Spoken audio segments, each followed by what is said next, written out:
Здравейте, българи! Отново се включваме от студио Нитон. Искам да ви представя бъдещата книга Васил Левски 150 години безсмъртие, уставът на БРЦК. Тази книга е едно сполучливо издание, един сполучлив опит да покажем Васил Левски такъв какъвто е.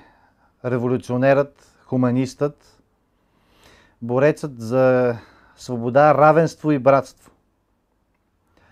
Този, който създаде вътрешната революционна организация, по която по-късно, през 20 век, бяха създадени редица разузнавателни структури по целия свят. Този, от когото по-късно Ернесто Че Гевара ще каже, че иска да прилича на единия син на Балканите, а Мерси Макдърмот, британската писателка и разузнавач на Ми-6, ще каже на българите: не им трябва Бог, защото си имат Васил Левски. Искам да ви представя тази книга, защото съвсем скоро ще бъде издадена и ще бъде дарявана на български родолюбци, на училища, на читалища, на спортни зали, на всякакви учреждения, където има мислещи хора, които искат да бъдат в истинския смисъл на думата българи и които ще приложат това познание на апостола на свободата в своя житейски опит, за да може да усъвършенстват не само себе си, но и да помогнат за усъвършенстването на българската нация и едно по-добро бъдеще на българите. Тази книга за първи път представя максималната истина за предателството на апостола на свободата. Тази книга за първи път показва над 100 документа, които са от Османския архив и в българския неизвестни, забравени, откупени. Подчертавам, откупени от чужбина. Самият устав беше откупен благодарение на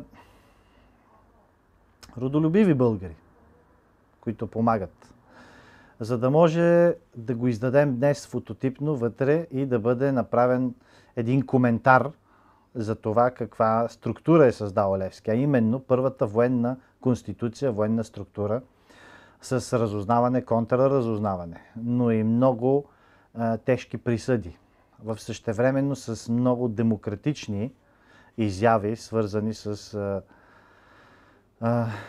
тогавашното управление на правителството на вътрешната революционна организация на апостола. За първи път ще издадем една тайна, а именно кой е най-късия разказ в света. Твърди се, че е на Хемингуей, но дали е на Хемингуей, уважаеми българи? Не бих казал, на Васил Левски. Най-късият разказ не само на Васил Левски, но и редица негови писма, които години наред, още след освобождението до сега, умело са укривани от българите, защото те представят Левски в истинския му образ като главен апостол, като демократ, като хуманист, като истински българин, който е саможертвал себе си в името на новата българска държава. За първи път ще покажем и истината за две фалшифицирани снимки на апостола, за които се твърди, че е Васил Левски. Дори има една спорна, бих казал, изобщо неуместност, че апостола бил оживял, не бил обесен. Това, разбира се, не е вярно и е безпочвено, но тук, единствено и само тук, в тази книга, ние представяме истината, такава каквато е. Не политическа, не партийна или патриотарска, не идеологическа, а българската истина за безспорно най-великия българин, който преди да бъде обесен, заявява категорично, че ако служенето на народа е грях, той не иска прошка от Бога. Да живее България и нека бъдем българи.